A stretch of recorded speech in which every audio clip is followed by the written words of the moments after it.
Beyond the Looking Glass, a photographic journey through Gryphonia.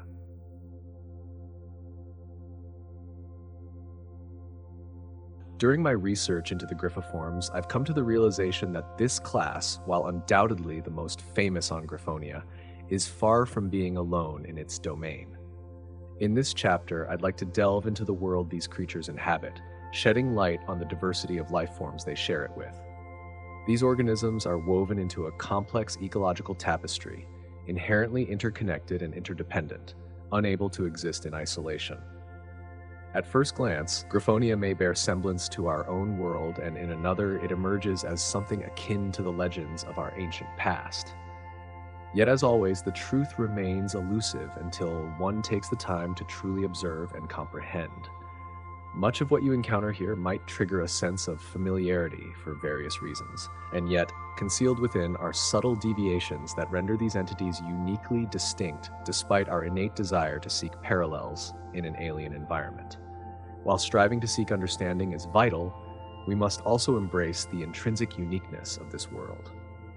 In exploring the Gryphiforms and their realm, we embark on a journey of discovery, a voyage that unravels the intricate threads of life interwoven across Gryphonia's landscapes.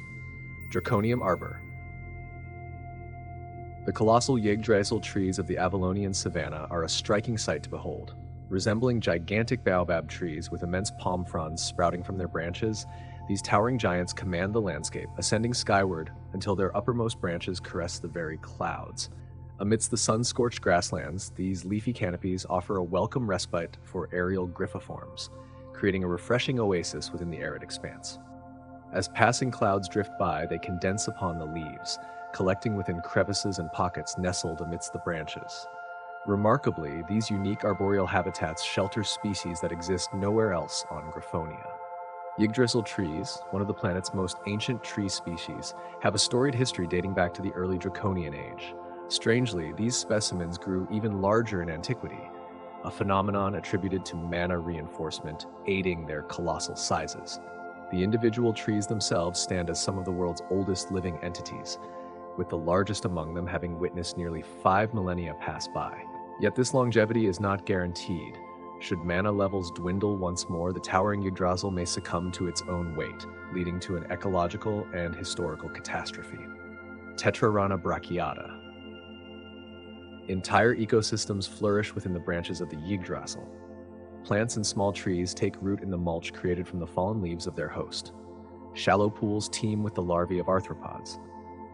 Among these pools resides the four-armed frog.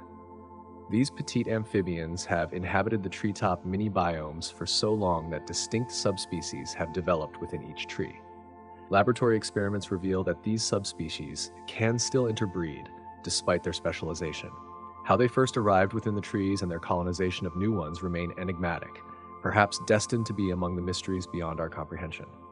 Long-term resident predators are scarce within these arboreal realms, and visitors seldom linger enough to acquire the skill of spotting these little green frogs concealed among the leaves.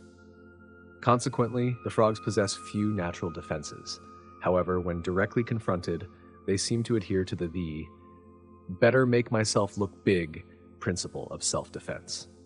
They raise their stature to full height, waving one pair of their forearms while revealing their vivid orange hands.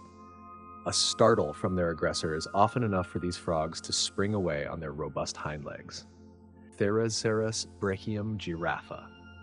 Giraffe claws boast a body plan remarkably similar to that of a giraffe, albeit with an iguana's head and a pair of arms, each terminating in 2 lengthy claws, reminiscent of the extinct Therizinosaurus from our own world. Similar to the once theorized function of these limbs in the aforementioned dinosaur, giraffe claws employ their claws to draw food even closer while feeding on the uppermost branches of towering trees. By the way, does this arrangement of limbs look familiar at all? It should. The giraffe claw descends from Cornubentus frontamanus, a distant relative of Quadrimanus rex, the forefather of the Draconians. As promised, let's revisit this lineage. Allow me to introduce you to the Theriolus class. Like the Gryphiforms, the Therioluses are warm-blooded. However, they differ in their reproductive strategy, relying on live births instead of egg-laying. Furthermore, they do not produce milk like Gryphoforms. Rather, their offspring are typically nourished by a partially digested paste regurgitated by one or both parents. Numerous young, much like those of the giraffe claw, are born remarkably well developed, capable of walking shortly after birth, and even feeding independently within days. Hexacrocodilus ambulans. Stridecrocs are the closest living relatives to the Predacorex robustus, and the Stridecrocians have existed since before the evolution of draconians. Despite retaining the long, powerful legs of their ancestors, these creatures are not agile runners like their distant forebears. Instead, they have become ambush predators, often found basking in the sun along the riverbanks or floating just beneath the water's surface, patiently waiting for prey to come within their grasp. Despite the time spent in water, they remain poor swimmers. Instead, they use their long legs to walk along the riverbed. When attacking their prey, Stridecrocs aim for the neck, attempting to use their powerful jaws to close off the prey's airway. If this initial grasp is insufficient, they resort to wrapping their legs around the prey and applying a twisting motion, aiming to destabilize the prey and pull it off its feet and into the water. The bony plates adorning their back serve a purpose beyond protection. These plates house a rich network of blood vessels, enabling them to utilize the calcium stored within the bones to counteract the acidosis resulting from holding their breath for extended periods underwater, a capability not shared by their prospective meals. Ignosalamandra loomis. In the beginning of MRI's research of Gryphonia, mana was discounted entirely as lingering mythological claptrap like astrology and tarot cards.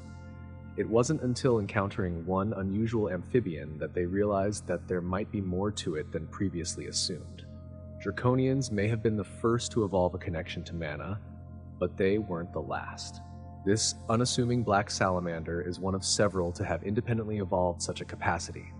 The northwestern peninsula of Lemurica is known for its mild, wet winters and dry summers. The rainy season is perfect for spawning, and the woods are soon overflowing with candlemanders.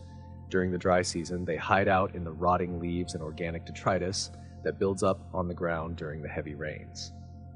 Lightning storms typically precede the return of the rains, and forest fires are frequent events during this time. The sleeping candlemanders use just enough mana to channel the flames harmlessly into their bodies. Not only does this allow them to survive the fires, but they can also release the flames later when threatened by predators. The locals even use them as emergency fire starters when roughing it in the woods. Chaliscara venenata. The reservoir beetles have evolved a fascinating symbiotic relationship with the reservoir bamboo. These iridescent, jewel-like beetles are often found clinging to a bamboo segment with their delicate claws, their heads working to chew a hole through the surface and access the nutrient-rich jelly within. Remarkably, their pincer claws, which are typical features of most land arthropods, have transformed from a pincer form into articulated hooks, perfectly adapted for looping around and gripping the bamboo stalks. During the mating season, the females bore a hole into the interior of the reservoir bamboo, laying their eggs inside. This strategy provides both the eggs and the hatched larvae with a secure and secluded nest, along with a plentiful food source that the bamboo's interior offers. In return, the reservoir beetles diligently tend to and zealously defend their bamboo stalks. They move in small, shimmering swarms, attacking and envenomating any intruders. If an animal is too slow to retreat, it may fall victim to the collective might of the beetle swarm. The aftermath of such encounters often sees the swarm leaving the defeated animal's carcass on the ground near their bamboo patch, serving to enrich the soil. Lacertimus manipodus. Lizent is a catch-all term encompassing the rodent-like lizards scattered across the globe. During the era of the Draconians, only the small, burrowing, and forest-dwelling Theralizes bore witness to their dominion's downfall. Present-day lizards trace their lineage back to the subterranean variety, while their forest-dwelling counterparts have reverted to their former size. This particular branch of the family has entirely relinquished the presence of horns, whereas merely a few of their larger relatives have shed the formidable adornments of their ancestors. Greenclaw lizards, shown here, exclusively inhabit the southern grassy plains of Tempera, where summers are cool and the winters are freezing. Unable to endure the scorching temperatures that pervade much of Tempera, they remain confined to the one shoreline trade ships have never graced, ensuring their isolation. In contrast, most lizards have ventured beyond their home continent. The Methosian striped lizard and the Avalonian sandclaw lizard, for instance, have invaded most of northern tempera, gradually encroaching upon the greenclaw's habitat. It seems inevitable that these shy burrowers will be driven to extinction by the much more aggressive newcomers. Charybdis monoflua. Within the realms of Gryphonia resides a unique species of sponge. Like their fellow sponges, they thrive as simple filter feeders, devoid of any nervous system or means of propulsion. Yet what sets these particular creatures apart is their remarkable interaction with mana. While others passively await the gentle currents to deliver nourishment, these employ their mastery of mana to alter the very flow of water around them. With calculated precision, they create a swirling vortex that draws water down into their intricate structure, allowing them to actively feed, a behavior unheard of in the sponge world. Historical accounts by local scholars reveal an episode in which a vast colony of these sponges amassed in numbers so great that their collective vortices could submerge passing ships. This phenomenon persisted until a solution was devised. Just a few generations passed, involving the deployment of explosives to disperse the formidable sponge congregation. The aftermath left its mark, taking its toll on the local marine ecosystem, which has only recently begun to recover.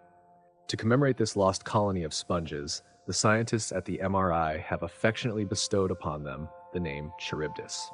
Foliacetus fermentalis. Fermenting leaf whales are one of the rare herbivorous Multiverse species, subsisting on seagrass. Their carnivorous ancestors left them ill-equipped for this diet, necessitating the consumption of substantial amounts of grass to sustain themselves. Their bodies have evolved to accommodate this requirement, manifesting as a large, bulbous form capable of housing and fermenting the ingested plant matter within its stomach. Given their less efficient digestive system, they often resort to coprophagy as a secondary attempt to extract nutrients from its meals. However, much of this effort goes to waste, with the scattered remnants serving to enrich the surrounding environment, fostering the growth of seagrass and providing sustenance to smaller aquatic creatures in close proximity. Fermenting leaf whales possess a pair of fins on each side of their heads, which enable a rather sluggish locomotion, and a dorsal fin serves to enhance their stability. Two independently mobile eyes sit above a broad, soft mouth. Their tentacles exist in two distinct sets, a larger set growing from the ventral side, enabling attachment to rocks while feeding, and a smaller set located just below the mouth, facilitating the gathering of food.